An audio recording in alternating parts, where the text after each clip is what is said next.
I'm Indy and Othais, and this is another Great War weapons special. Now today, we're going to be looking at machine guns. We're going to be looking at several different categories of machine guns, and I'm not going to be the one who's going to tell you about them. It's going to be Othais from C&Rsenal, who we do all of our weapons specials with, and his channel is awesome. So if you haven't been there, you should check it out yourself. You should subscribe, and you should watch it all. Othais, can you please say hello and tell everybody what we're going to be seeing today?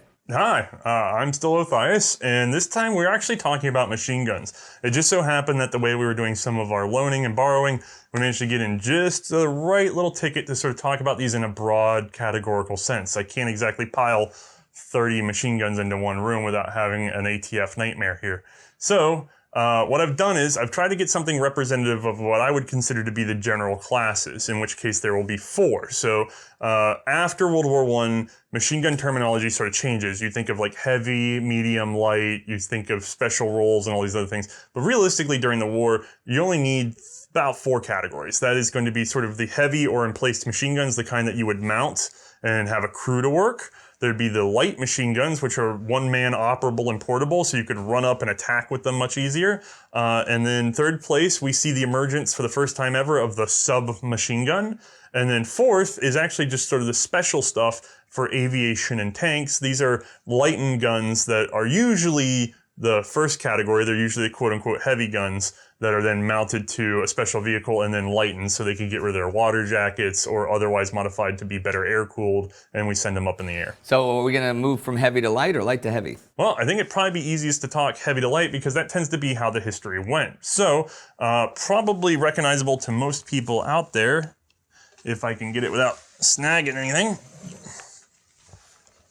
is this, the German MG08. Oh. Now, this guy is somewhere in the 40-pound territory without necessarily loading up on the water. That's going to add some more weight.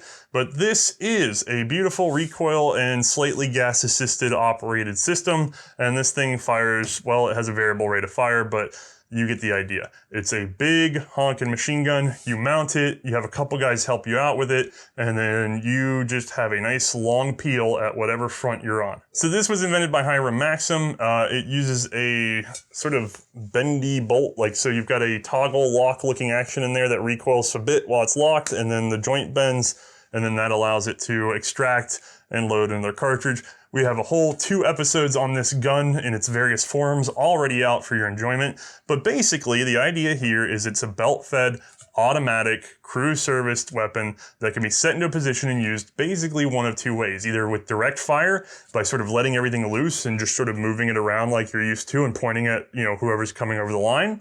Or you can use it slightly more annoyingly than that as an indirect fire. So you can fire like light artillery up into the air and land your shots in an area where you know that there's enemy activity, creating what's called a beaten zone of 8mm lead cartridges or 8mm lead bullets falling on whoever happens to be in that region and generally annoying or killing them. So extremely effective and pretty much synonymous with the war at this point. I don't think of anybody really not recognizing the Maxim as the default machine gun of World War I because these were used on all sides. This one's a German MG08, but nearly identically you'll see it in every other army, except for maybe the British. They had their own earlier Maxim design and then kind of skipped this generation and went for the Vickers, which is an inverted and shrunk Maxim. And then the French did their own thing because they're the French. And they had basically, a lot of the French guns look like they're based off of locomotives. It's actually quite fascinating, and I can't wait to get into the history of those on our channel. So we have the Maxim. This gun was extremely effective before the war for a number of people that were doing sort of colonial activities, because when you were up against massed troops that were sort of inexperienced, you would think that somebody would take the time to sort of stop and take a 1 rifle shot at whoever was shooting this and knock it out of commission. But realistically, it's very hard to draw a bead on something that is just hucking hundreds of rounds a second at you. So, or not a second, but 100 rounds a minute, or hundreds of rounds a minute at you. It really does keep the heads down. And then in a lot of ways, Germany used this probably more effectively than other countries. Going into the war, a lot of people underestimated this weapon. The only real lessons for, you know, massed infantry machine gun use against modern armies came from the Russo-Japanese War just before World War I. Britain and other countries were used to using them in, say, Africa, where they were not not the most experienced opponents. So they got kind of lazy with their use of them. They had large mounts. They had less trained crew on them. Whereas if you see Germany and weirdly Russia, they took them very seriously. Japan also took them seriously, but they were more mobile and not necessarily as bedded down. So you don't see a lot of Japanese machine gun use in World War I. So Russia and Germany both go in with probably the most machine guns of any other countries. And then Russia, unfortunately, tells their troops that the gun is worth more than their lives. So they start holding the guns back. And so while Russia had more machine guns than anybody else available at that time, by almost double, they did not get a lot of use out of them because they constantly kept them to the rear in order to self-preserve whoever was in charge of them. The Germans got quite aggressive with these things and became very famous for sort of pushing the need for machine gun tactics in the Great War. Can I ask you about the scope for the MG08? So what about the scope of the MG08? Unlike other nations, the Germans actually did fit these with a standard scope. This one has lost its over the years, along with the mounting bracket for it, which is kind of in the way when you don't have the scope. We actually featured one over in our series so that you could get a better look at the device, but basically that was used for being able to sight in a target at long range. And then realistically, once you pull the trigger, you're not going to be looking through that thing because this guy likes to shake, even mounted on a very good German sled mount. Because of the nature of the action with that sort of toggling thing, you naturally throw mass away from the center line of the gun, so it's going to vibrate. There are other machine guns that try to get away from that, but this is going to have a little bit of shake no matter what you do. As a matter of fact, we could probably take a closer look so I can show you what I'm talking about. Okay, so you guys probably want to see how this works, so I'll just pop this lid open. We'll lift this feed block out of the way, that handles the belt. And then, if I can get her lined up where you can see, I'm going to rack this forward. That brings our lock back, and then you see how it dropped down. Well, that's the heart of the whole operation, so I'm just going to pull that out. And there we go. So there's basically 3 positions in this gun. The top position is where the rounds are sitting in that feed block ready to be fed in. And then once we bring her back, it drops down, lines it up with a chamber, pops back up, we fire it, and then when she comes back again, she gets dropped down again, and she gets pushed out the ejection port. And that's really all there is to it. We have animations over at the site, or over at our channel, so you can see that without having to be completely confusing. But it's as simple as that to get in and out of this gun, which is very important because I can keep stripping pieces off of this and I can have her down to nothing in just about a minute flat. If it were on its mount, even faster. Because this gun is designed in a modular way so that you can replace parts on it as they fail instead of having to take the whole gun off the front. So this is a heavy. I'm giving you guys some images to work with, but basically this would include things like the Hotchkiss 1914, the French 1907, the US Browning 1917.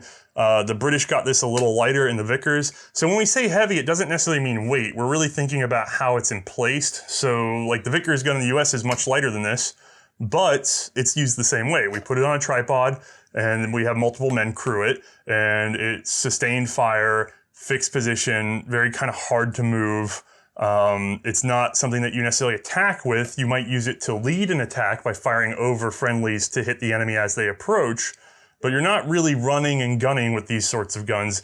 You are using them sort of thoughtfully ahead of time like light artillery. These also tend to be the guns that you think of when you think of people defending a trench. So the enemy has come up over into no man's land and they're approaching at full march or full run, and that image of just sort of gunning them down, that's the heavies, because those are the ones that can handle that sustained fire for as long as you can keep them fed, the parts don't break, and the water is in the jacket. So or in the case of the French, they have some that are just so dense and heavy barreled that they can be air cooled. But the idea is that sustained multiple thousands of rounds of firing and the gun still runs.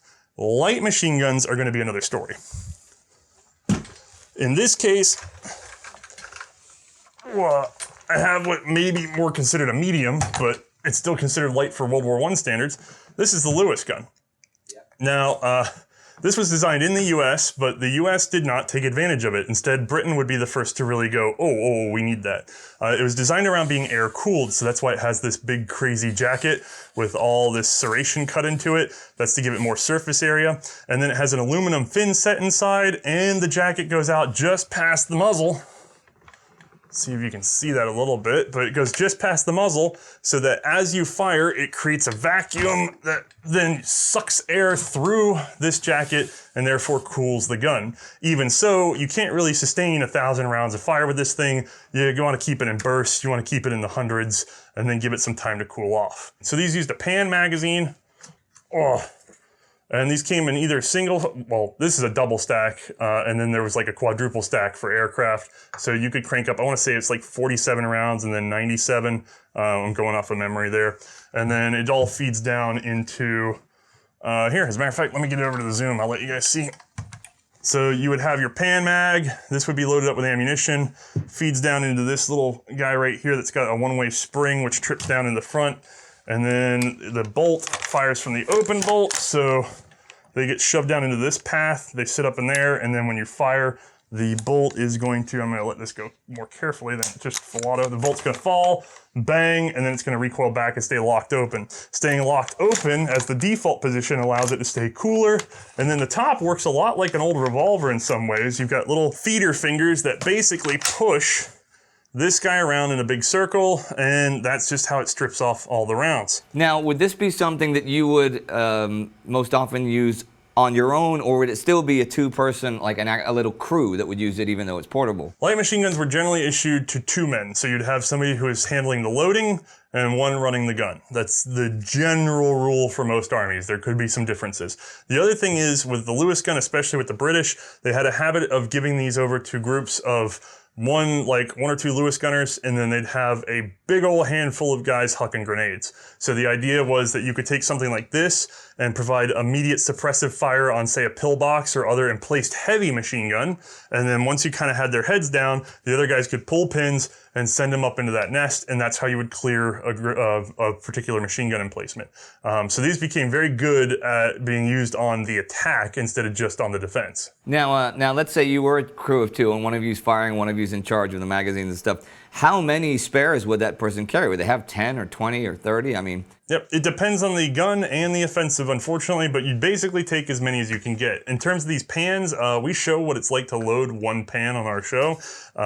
You don't want to load these in a fight. You would have them all preloaded and racked in a bag, as many as you could carry. The gunner would also be carrying some too, so they tried to get, 1,000+ rounds onto the 2 guys if they could, because the more that they can get up front. Now that depends though, because if you're going a short distance for a lighter attack, maybe you don't want to load down your men.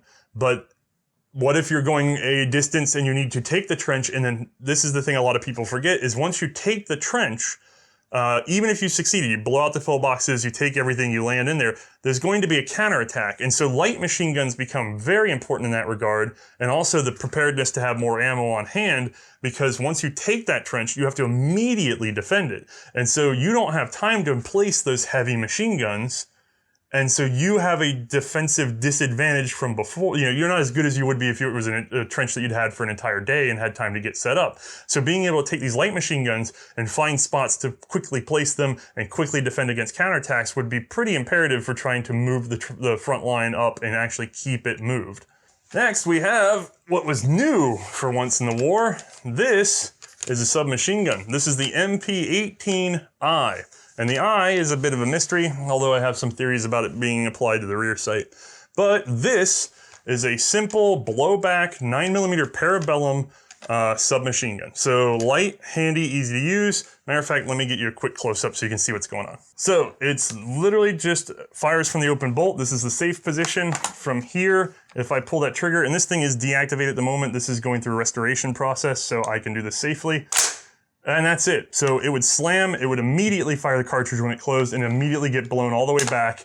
And if I were holding the trigger, it would just keep cycling. Now this does use the same magazine as the German Luger, actually LP08, the artillery Luger. It uses the same 32-round magazine as that gun with a sleeve to help it sort of set a little bit better because it's not as deep of a well as the Luger.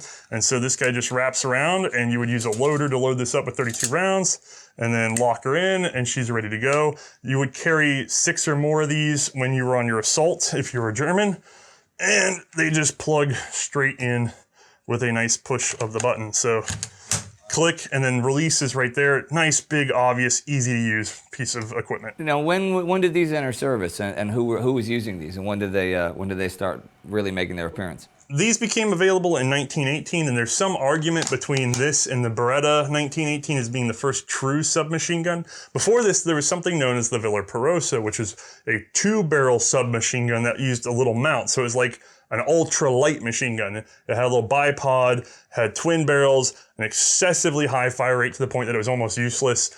And so that is the first sort of pistol caliber automatic that people think of in a battlefield, but you could not shoulder it. And so this is sort of this is a hard definition for people, is whether or not the Villa Perosa counts as a submachine gun, because we tend to think of them as something that you shoulder and therefore use from just walk and fire. Well, this and the Beretta would be the first two, one way or another. The Germans would get this one out in 1918, and it's unlikely that very many saw any sort of trench fighting, unfortunately, for the Germans, because they just came a little too late. They would have been extremely effective if used earlier. They were very good for shock troops, extremely good at clearing a trench line. Not so much in no man's land, very hard to use a pistol caliber out that far, but once you close the gap, I'm going to tell you, you'd have a hard time defending against something like this at close quarters. So submachine gun technology is still very, very new at the beginning of the war. We're going to have a whole episode on this gun. This is actually being repaired by us right now so that it can be put into use. By the way, if anybody's curious, all these guns are correctly and legally registered in the US, and they have gone through the proper channels to get to us. All the licensing is in place. I just get a lot of comments about people worrying that we're doing something illegal. We are not. It's all covered. We're being very careful. Now, the other class of guns that we haven't really got in studio to show you would be basically the first or second class, the heavy or light machine guns, modified for air service use. So it'd be something like an MG08 with a bunch of holes drilled in it to mount to an airplane, or you'd have like the Lewis guns, where most of these US-made Lewis guns for the US were actually used for aircraft, not for ground forces. And so you would strip all the extra cooling parts, because you're an airplane, wind's blowing by you. You don't need to really have a water jacket. You don't need to have a big aluminum shroud. You just let the wind speed cool the gun and you fire it from there. The problems become that you need interrupter gears or some other method to prevent from shooting through your own propellers. There's a whole history there that we're going to hopefully talk about when we get into the MG0815. And then you also want to think about, oh, I lost my train of thought here. Ammunition. You want to be able to control your ammunition feed, because it's not always easy to load a belt or something while you're flying and playing at the same time. And you need ways to be able to sort of clear jams or have a backup gun. Now, if people want to learn more about the machine guns, and you've done episodes about a bunch of these things and more that you haven't discussed today, where is a good spot for them to start? We have an episode on the Maxim, and actually technically the episode is episode 80 on the MG08 and the 81 on the Maxim 1910, that tells the whole story of that big Maxim gun. And it's also sort of the first successful military machine gun. So that gives you a good starting point. And from there you can explore through any of the other stuff we've covered. We've done the Lewis gun, we've done the Browning automatic rifle, and we're already in the process of working with the Hotchkiss and some others. So there may be more videos by the time this gets edited. Okay, well, Othais, once again, thank you very much for joining us. This was fascinating as always. Say goodbye to everybody. All right, thank you all for tuning in, and come check us out. Yeah, and if you want to see, here, I'll tell you what, I'm going to point, and here comes the link. Here's where you can see the MG08 episode right there on his channel, and you can check out a bunch of his other stuff from there.